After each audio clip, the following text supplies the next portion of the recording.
தாவேகா அளித்துள்ள பிரதிநிதித்துவம் ஒரு சமூகத்திற்கானது. தேவேந்திரர்கள் அருந்ததியர்களுக்கு எங்கே 6 அமைச்சர்கள் என்று கேள்வி எழுப்பியிருக்கிறார் புதிய தமிழகம் கட்சித் தலைவர் கிருஷ்ணசாமி புதிய தலைமுறைக்கு அளித்திருக்கும் பிரத்யேக பேட்டியில். தாவேகா அளித்துள்ள பிரதிநிதித்துவம் ஒரு சமூகத்திற்கானது. தேவேந்திரர்கள் அருந்ததியர்களுக்கு எங்கே 6 அமைச்சர்கள் என்று புதிய தலைமுறைக்கு அளித்திருக்கும் பிரத்யேக பேட்டியில் புதிய தமிழகம் கட்சித் தலைவர் கிருஷ்ணசாமி கேள்வி எழுப்பி உள்ளார். புதிய தலைமுறைக்கு புதிய தமிழகம் கட்சித் தலைவர் கிருஷ்ணசாமி அளித்திருக்கும் பிரத்யேக பேட்டியில் வட தமிழகத்தின் பறையர் சமூகமே பிரதிநிதித்துவத்தை பெற்றுள்ளது. ஒட்டுமொத்த பட்டியலின பிரதிநிதித்துவம் என சொல்ல முடியாது என கருத்து தெரிவித்துள்ளார்.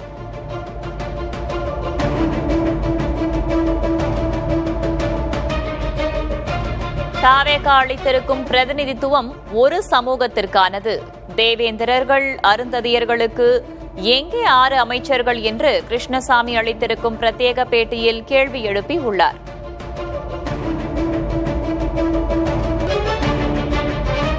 வட தமிழகத்தின் பறையர் சமூகமே பிரதிநிதித்துவத்தை பெற்றுள்ளது. ஒட்டுமொத்த பட்டியலின பிரதிநிதித்துவம் என சொல்ல முடியாது என்றும் பேசியிருக்கிறார் புதிய தமிழகம் கட்சித் தலைவர் கிருஷ்ணசாமி.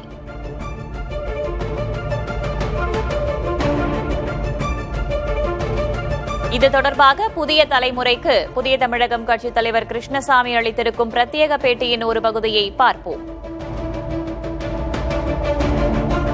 பட்டியலின மக்களுக்கான அதிகாரத்தை நாங்க எத்தனை 8 அமைச்சரை கொண்டு வந்திருக்கோம். 8 பேருக்கு 1 லட்சம் ரூபாயில வேலை கொடுத்துருக்காங்க. அவ்வளவுதான். என்ன சார் இப்படி சொல்றீங்க? அப்படிதான் சொல்ல முடியும். அதுக்கு மேல நான் விமர்சனம் பண்றேன். நாங்கள் 6 பேருக்கு அமைச்சர் கொடுத்திருக்கிற மூலமாக தமிழ்நாட்டில் இதன் மூலமாக என்ன நடந்திருக்குன்னு சொல்லுங்க. அந்த மக்கள் 6 பேர் தான் தமிழ்நாட்டில் அந்த அவங்க அந்த சமுதாயத்தை சேர்ந்துக்கிறாங்களா? அதுவும் கூட அது ஒரு முழுமையானது கிடையாதுங்க. பட்டியல்னு சொல்லக்கூடியதுல வடக்கு மாவட்டத்தில் ஆதிராவிடர் என்று அழைக்கப்படக்கூடிய பறையர் சமுதாய மக்கள் இருக்கிறார். அதாவது தஞ்சை, திருவாரூர், நாகப்பட்டினம், பெரம்பலூர், ஈரோடு, கரூர், திருச்சி, அதுபோக வந்து ராமநாதபுரம், தேனி, திண்டுக்கல், தூத்துக்குடி, தென்காசி இந்த மாவட்டங்களில் தேவேந்திர வேளாளர்கள் அடர்த்தியா இருக்கிறாங்க. அவங்களுக்கு 6 பேரை கொடுத்துக்கிறாங்க. அதே போல் மேற்கு மாவட்டங்களில் அருந்தீர் கம்யூனிட்டி இருக்கிறாங்க. கோயம்புத்தூர், திருப்பூர் மாவட்டத்தில், நாமக்கல் மாவட்டத்தில் இருக்கிறாங்க. எல்லாருக்குமே கொடுத்துக்கிறாங்க. ஒரே பகுதியில் இருக்கக்கூடியவர்களுக்கு கொடுத்துக்கிறாங்க. உங்களுடைய ஆட்சி அதிகாரம் அனைத்து மக்களுக்காக தான் இருக்கணும். இது ஒன்றை மட்டுமே வைக்கிறது அந்த மக்களுக்கு கேடு விளைவிக்கக்கூடியதாக இருக்க முடியும். இப்படி ஃபோக்கஸ் பண்றது இதுவே வந்து ஒரு சாதியை மட்டும் சார்ந்த அரசு அப்படிங்கிறது மூலமாக பிற சமுதாய மக்களுக்கு ஆன அரசு அல்ல அப்படின்னு கொண்டு போய் நிறுத்தினா என்ன ஆகும்?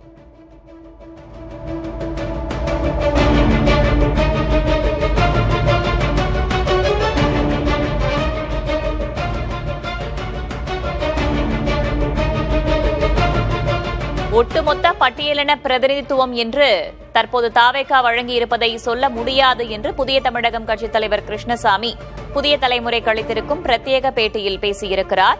மேலும் பல்வேறு விஷயங்களை அவர் பேட்டியின் வாயிலாக பகிர்ந்து கொண்டிருக்கிறார். இந்த பேட்டியின் முழுமையான வடிவம் இன்று பிற்பகல் 2:15 மணிக்கு புதிய தலைமுறையில் ஒளிபரப்பாகிறது.